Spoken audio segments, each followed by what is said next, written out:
अगर आप कोई लो मेंटेनेंस वाइन वाला प्लांट ढूंढ रहे हैं जो कि सूखे एरिया में भी बहुत अच्छे तरीके से चले और उसे फर्टिलाइजर भी ना देना पड़े, तो मेरे पास एक ऐसा ही प्लांट है। यह प्लांट है सीसस रोटिंडिफोलिया का, जिसे अरेबियन वैक्स आइवी या फिर गोल पत्ती वाला सीसस भी कहा जाता है। यह एक प्रकार की वेल है जो कि विटेसी परिवार से संबंधित है, जिसमें अंगूर का पौधा भी आता है।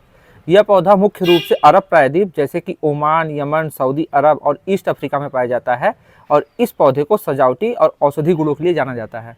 यह पौधा एक झाड़ीदार एवरग्रीन और वाइन्स यानी कि लताओं वाली बेल है जो कि 3 से 5 मीटर यानी कि 10 से 16 फीट तक लंबी हो सकती है और यह अन्य पौधों, पेड़ों या फिर आसपास के स्ट्रक्चर पर चढ़ने के लिए तने और लताओं का उपयोग करती है। इस पौधे के तने लकड़ी जैसे होते हैं और जैसे जैसे ये बढ़ते हैं इनकी थिकनेस बढ़ जाती है। वहीं अन्य सीसस प्रजातियों की ही तरह ये जो तने होते हैं ये स्पाइरल यानी कि घुमावदार होते हैं। वहीं इस प्लांट में क्लस्टर में ग्रीनिश वाइट कलर के छोटे छोटे फूल खिलते हैं जो कि देखने में उतने अट्रैक्टिव नहीं होते। इस प्लांट में गुच्छों में अंगूर की ही तरह फ्रूटिंग होती है, लेकिन जो इसके फ्रूट होते हैं वो छोटे छोटे होते हैं और जनरली वो बैगनी या फिर काले रंग के होते हैं। हालांकि जो इसके फ्रूट हैं उन्हें खाया नहीं जाता और इसके जो बीज होते हैं उसका इस्तेमाल प्रोपगेशन में ही किया जाता है। रोटिंडिफोलिया मेन रूप से सूखे यानी कि एरिड या फिर सेमी एरिड और ड्राई सब ट्रॉपिकल और विकट इलाकों में ये उगता है, जैसे कि पथरीली इलाके, सूखी नदी की नालियाँ और झाड़ीदार भूमि आदि। और यह पौधा हाई टेम्परेचर और कम पानी में भी जीवित रह सकता है। यह एक ड्रॉप टोलरेंट प्लांट है और यह अपनी मोटी मोटी पत्तियों में पानी को स्टोर कर लेता है, इसलिए एक बार इस्टेब्लिश होने के बाद इस प्लांट को ज़्यादा पानी की जरूरत नहीं होती। वैसे यह पौधा गर्म और शुष्क जलवायु में सबसे अच्छा बढ़ता है, हालांकि इसे सब ट्रॉपिकल या फिर ट्रॉपिकल इन्वायरमेंट में भी उगाया जा सकता है। वहीं ठंडी जलवायु में इसे एक इंडोर पौधे के रूप में भी उगाया जा सकता है। इसकी बेलनुमा ग्रोथ और चमकदार पत्तियों की वजह से सजावटी पौधा के रूप में इसको उगाया जाता है। आप इस प्लांट को गमले या फिर हैंगिंग बास्केट और ट्रेलिस पर लगा सकते हैं।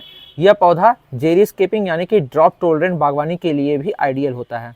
वहीं इस प्लांट का इस्तेमाल जलने या फिर लीवर और स्किन से संबंधित ट्रेडिशनल मेडिसिन बनाने में भी किया जाता है। इसके अलावा इस प्लांट के जो तने हैं वो बहुत मजबूत होते हैं, तो जब ये सूख जाते हैं तो इनसे रस्सियाँ या फिर कॉर्ड भी बनाई जाती हैं। वहीं कुछ इलाकों में इस प्लांट का उपयोग सॉइल इरोजन यानी कि मिट्टी की कटान को रोकने में भी किया जाता है। वहीं इस प्लांट की बेसिक केयर की बात करें, जिसमें सबसे पहला आता है सनलाइट, तो यह प्लांट फुल सन से लेकर के पार्शियल शेड दोनों ही एरिया में बहुत ही अच्छे तरीके से चलता है। वहीं हमारे यहाँ नॉर्थ इंडिया में बहुत तेज गर्मी पड़ती है, तो ऐसी कंडीशन में मई जून के महीने की दोपहर की डायरेक्ट सनलाइट को यह प्लांट बर्दाश्त नहीं कर पाता, तो ऐसे कंडीशन में आप इस प्लांट को पार्शियल शेड में लगाएं तो ज़्यादा बेटर होगा। इस प्लांट में वाटरिंग की बात करें तो ये एक ड्रॉप टोलरेंट प्लांट है, तो अगर एक बार ये प्लांट स्टेब्लिश हो गया है तब आप इसमें बहुत ही कम पानी दें। वहीं गर्मियों में आप इसमें मॉडरेट वाटरिंग करें, यानी कि जब इसके गमले की मिट्टी पूरी तरीके से सूख जाए तो कुछ दिन बाद इसमें पानी दे दें। वहीं ठंडियों में इसमें पानी बहुत ही कम दें। वहीं इस प्लांट के सॉइल की बात करें तो इस प्लांट को आप किसी भी वेल ड्रेन सॉइल में लगा सकते हैं। हालांकि इस प्लांट को बहुत ही ज़्यादा ऑर्गेनिक मैटर की ज़रूरत नहीं होती, तो आपको इस प्लांट में सिर्फ और सिर्फ बालू और मिट्टी और थोड़ा सा गोबर खाद मिला करके लगा देना है, बस ये प्लांट बहुत ही अच्छे तरीके से चलेगा। वहीं इस प्लांट में फर्टिलाइजर की बात करें तो इस प्लांट को फर्टिलाइजर भी ज़्यादा देने की जरूरत नहीं है। आप साल में 1 या 2 बार जैसे स्प्रिंग या फिर ऑटम के महीने में इसे नॉर्मल वर्मी कंपोस्ट या गोबर की खाद दे देंगे, तब भी ये प्लांट बहुत ही अच्छे तरीके से चलेगा। वहीं अगर ये प्लांट ज़मीन में लगा है तब आपको इसमें फर्टिलाइजर देने की ज़रूरत ही नहीं है। वहीं इस प्लांट की पत्तियों और फ्रूट में टॉक्सिक नहीं होता, इसलिए यह प्लांट आपके घर के लिए सेफ है। वैसे देखने में यह प्लांट बहुत ही हार्डी है, लेकिन इस प्लांट में फिर भी कभी कभी एफिड्स, मिलीबग और स्पाइडर माइट्स लग सकते हैं, तो जिनका आप सिंपली उपचार कर सकते हैं। वहीं इस प्लांट में कोई और डिजीज़ नहीं होता है और इस प्लांट के सिर्फ और सिर्फ एक ही प्रॉब्लम है, वो है ओवर वाटरिंग की वजह से इसका प्लांट जो है रूट रॉट हो सकता है, क्योंकि एक तरीके से ये प्लांट देखिए सकुलेंट टाइप का पौधा है, तो सिर्फ और सिर्फ आपको इस प्लांट में ओवर वाटरिंग नहीं करनी, बाकी यह प्लांट आपके घर में बहुत ही अच्छे तरीके से चलेगा।